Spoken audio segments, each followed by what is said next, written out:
Anda masih menyaksikan Sapa Malang bersama saya Nadifa Rahma dan juga dengan Mas Labib, yaitu pegiat lingkungan dari Environmental Green Society. Kita tadi bahas banyak ya terkait dengan kondisi sampah lingkungan yang ada di Malang ini yang ternyata juga cukup memprihatinkan. Tadi ya banyak sekali permasalahan yang harus kita selesaikan juga bersama.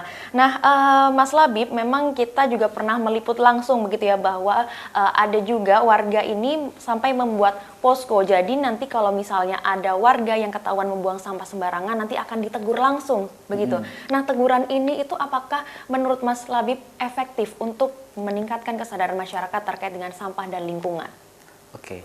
Jadi kalau menurut saya sendiri kalau misal untuk teguran atau sanksi yang mengikat itu pasti tentu efektif, Mbak. Tapi di sisi lain harus ada fasilitas yang mendukung juga. Misalnya kita melarang orang buang sampah ke sungai. Kita lihat dulu apakah udah ada fasilitas yang memadai di situ. Misal di contoh daerah Pasar Gadang gitu, mereka udah punya TPS apa belum? Ternyata kok di sana TPS-nya belum memadai. Maka orang terpaksa buang sampahnya nggak di TPS. Jadi sama aja kalau misalnya kita buat sanksi yang mengikat tapi fasilitasnya aja belum bisa mendukung gitu. Jadi memang harus ada kesinambungan sih antara sanksi dan juga fasilitas yang mendukung. Oke, berarti di sini Mas Labib bisa menyampaikan bahwa penegakan hukum untuk pembuang sampah sembarangan ini, warga ataupun industri di Kota Malang ini masih minim atau bagaimana menurut Mas Labib? Menurut saya masih minim ya, Mbak. Soalnya dari dari fasilitas sendiri masih belum maksimal. Oleh karena itu, pemerintah juga nggak bisa serta-merta langsung mengikat secara langsung orang yang membuang sampah ke sungai. Soalnya dari mereka sendiri masih belum ada mendapatkan hak mereka untuk mendapatkan fasilitas pengangkutan sampah. Jadi sebenarnya itu kayak gini, misal pengangkutan sampah tanggung jawab dari rumah ke TPS itu tanggung jawab dari swadaya warga sebenarnya. Pemerintah hanya menyediakan fasilitas dari TPS ke TPA, kayak gitu. Nah, dari rumah warga ke TPS ini ada kendala, swadaya mereka nggak memenuhi. Nah, seharusnya pemerintah mempunyai aksi spesial di situ, ada program spesial di situ bagi warga-warga yang tidak punya swadaya yang memadai. Jadi kalau di Muharto, contoh, itu mereka harus punya tempat sampah komunal. Tempat sampah komunal itu tempat sampah sementara. Jadi, misal tempat sampah komunal itu kayak sampah besar gitu ya, Mbak ya. Itu buat cakupan 10-15 rumah. Orang-orang buang sampah di situ, 3 hari sekali ada petugas DLH atau dinas yang terkait itu mengangkut sampah dari situ. Jadi yang lebih efektif itu ketika penempatan bak sampah ini dekat ke bibir sungai, kemudian akses untuk ngangkut dari bawah ke atasnya itu lebih baik, itu akan sangat efektif daripada harus mengangkuti sampah dari per rumah satu-satu. Soalnya itu kurang efektif ketika medannya seperti itu. Jadi bak sampah komunal ini sangat efektif untuk lingkungan yang mempunyai medan yang terjal. Gitu sih, Mbak. Bak sampah komunal ini ada di satu titik daerah seperti di tiap kelurahan atau bagaimana, Mas? Harusnya maksimal di 5-10 rumah. Jadi nggak tiap hari diangkut tapi secara kontinu gitu sih, Mbak. Jadi nggak terlalu banyak volumenya tapi diangkutnya itu nggak berat gitu. Soalnya kan medannya terjal. Kayak gitu sih. Oke, berarti proses sampah ini ya, efektifnya dari bak sampah komunal tadi diangkut ke TPS, begitu Mas? Betul, untuk area-area yang sulit dijangkau.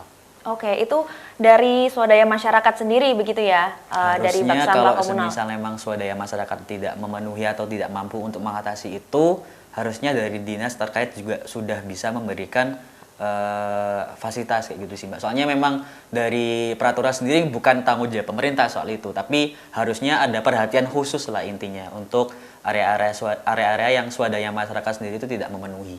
Oke, berarti di sini memang perlu kesadaran masyarakat ya untuk adanya bak sampah komunal, lalu nanti sampah-sampah tersebut disalurkan ke TPS dan nanti pemerintah yang akan dinas lingkungan begitu ya, yang akan mengambil dari TPS ke TPA-nya nanti begitu. Jadi perlu ada kolaborasi dan sinergitas antara masyarakat dengan pemerintah juga begitu ya. Oke. Nah, di sini kita bisa tahu ya sekarang ini belum banyak ya adanya bak sampah komunal tadi. Nah, untuk yang bisa dilakukan masyarakat, Mas, hal-hal yang mendasar untuk menjaga lingkungan ya mulai dari pribadi maupun untuk membuat bak sampah komunal sendiri dari Mas Labi bagaimana? Contoh kalau sisa dari masyarakat yang mungkin kondisinya orang yang nggak punya fasilitas pengangkutan sampah dari rumah ke rumah nih ya. Jadi mereka bisa mengurangi penggunaan sampahnya secara berkala. Jadi ketika sampah organik itu digunakan untuk kompos, dari pengelolaan di rumah tangga sendiri, dari penggunaan plastiknya bisa dikurangin, penggunaan kantong belanja, itu pasti yang kesadaran yang secara mendasar lah Mbak ya. Cuman tetap mau nggak mau pasti ada sampah yang terbuang ketika sampah yang tidak bisa dikelola.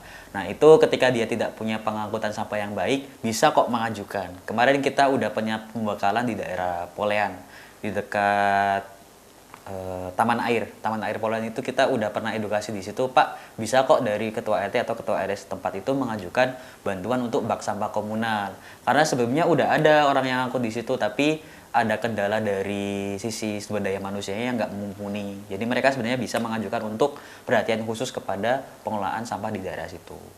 Oke, dari sekumpulan masyarakat tadi perlu ada yang menginisiasi Ya, begitu betul. ya, untuk ke pengajuan. Untuk bak sampah komunalnya. Oke. Itu ke DLH itu bisa.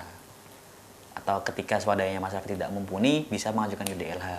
Gitu sih, Mbak. Nah, itu mungkin ya yang kesadaran masyarakatnya harus kita bangun dari situ ya, karena mungkin banyak orang yang tidak tahu begitu ya, kita bisa mengajukan bak sampah komunal dan seperti itu.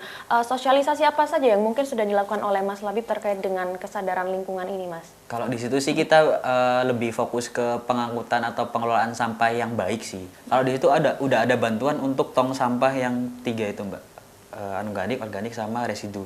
Itu ada dikasih pemerintah, tapi pengangkutannya sendiri nggak ada. Itu berarti kan pemerintah bukan memberikan solusi yang solutif gitu ya. Jadi udah ngasih tempat sampah tapi nggak solutif karena yang ngangkut sendiri dari bawah ke atas itu nggak ada. Gitu sih. Kemudian dari situ kita juga bikin pembekalan bahwa ya Mbak yang paling banyak di sini itu Bapak Ibu paling banyak itu sampah rumah tangga dari riset kita di situ. Jadi memang yang perlu dikurangi itu sampah yang ini. Sampah organiknya kebetulan udah nggak ada yang terbuang ke sungai. Mungkin barangkali mereka mengelola sampah dengan kompos atau kemudian dengan pakan ternak, itu juga salah satu pengelolaan sampah. Cuman di situ paling banyaknya sampah anorganik dari sisi produk rumah tangga. Oke, dari produk rumah tangga tadi. Nah, produk rumah tangga ini kan memang yang sering memenuhi sampah yang ada di sungai juga begitu ya, Mas Labib. Nah, Mas Labib ini juga memang sih melakukan riset dan juga turun langsung ke sungai begitu ya. Oke, nanti kita akan bahas setelah ini apa saja yang ditemukan oleh Mas Labib dan tim gitu ya terkait dengan riset yang ada di sungai. Kita bahas setelah ini, jangan kemana-mana, tetap di Sapa Malang.